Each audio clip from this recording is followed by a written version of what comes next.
స్త్రీ వశీకరణం కానీ పురుష వశీకరణం, ఈ రెండు వశీకరణాలు స్త్రీ కానీ పురుషుడు కానీ వర్తిస్తాయి. మనం చెప్పిన మాట వినకపోయినా మన దగ్గరికి వచ్చే విధంగా, మనం మాటకి గౌరవించే విధంగా, మనం రమ్మంటే రావాలి, పొమ్మంటే పోవాలి, కూర్చుంటూ కూర్చోవాలి, లెమ్మంటే లేవాలి, మనం చెప్పిన మాట గౌరవించి మనం పెళ్లి చేసుకోవాలనే విధంగా కూడా స్త్రీ వశీకరణ కానీ పురుష వశీకరణం కానీ ఉంటుందమ్మా.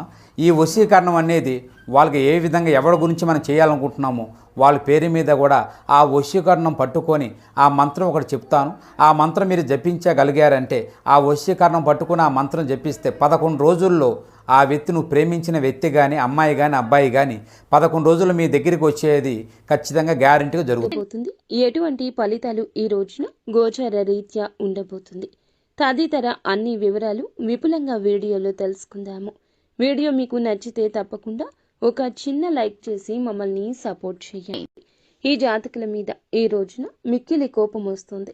ఈ రోజున కుటుంబ సభ్యులకు కానీ స్నేహితులకు కానీ అంతటి కోపం వస్తుంది. ఎందుకంటే వద్దు అనుకున్న వారిని తిరిగి జీవితంలోకి తీసుకురావడం.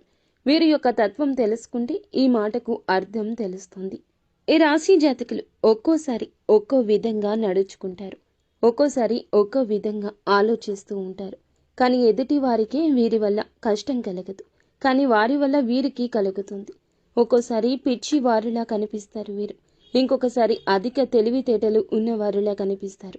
మోసపోయే సమయంలో వీరిని పిచ్చివారు అని చెప్పక తప్పదు. ఒక నిర్ణయం తీసుకునే ముందు ఎంత ఆలోచిస్తారో తీసుకున్న తర్వాత అంత ఆలోచించరు. 2 విధాలుగా ఉంటారు. వీరిని చూస్తే కుటుంబ సభ్యులకు అర్థం కాదు. ఈ రోజున ఒక స్త్రీ విషయంలో మీ యొక్క నిర్ణయం తప్పవుతుంది. అవును, వింటుంది నిజమే. ఆ యొక్క స్త్రీ మీ జీవితంలోకి మంచి వారే అయ్యుండొచ్చు, కానీ అవసరానికి వచ్చిన వారిని గుర్తుంచుకోండి. ఈ రోజున వారి స్వార్థం ఎంతైనా చేయిస్తుంది. ధన స్వార్థం కావచ్చు, మనిషి సాయం కావచ్చు, మిమ్మల్ని మీ జీవితాన్ని ప్రభావితం చేస్తుంది. అప్రమత్తంగా లేకపోవడమే ఇందులకు మూల కారణం. ఇందులకు కాను జీవితంలో కుటుంబ సభ్యులతో ఎప్పుడూ జరగని ఒక గొడవ జరగచ్చు. అగాధం వస్తుంది, ఒంటరి అనే భావన వస్తుంది. చివరాఖరికి మీ జీవితం శూన్యం అయినట్లు అనిపించవచ్చు. ఒక స్త్రీ ఈ రోజున మీ వెనకాల ఈ విధంగా చేస్తుంది. స్నేహితురాలు కావచ్చు, బంధువు కావచ్చు, సన్నిహితురాలు కావచ్చు. మిమ్మల్ని వద్దు అని వెళ్ళిపోయింది ఆ స్త్రీ. మీరే వద్దని దూరం కూడా పెట్టేసిన స్త్రీ కావచ్చు. వారి కష్టాన్ని చూసి, వారి ఇబ్బంది చూసి తట్టుకోలేక తిరిగి వచ్చినా ఏమనడం లేదు.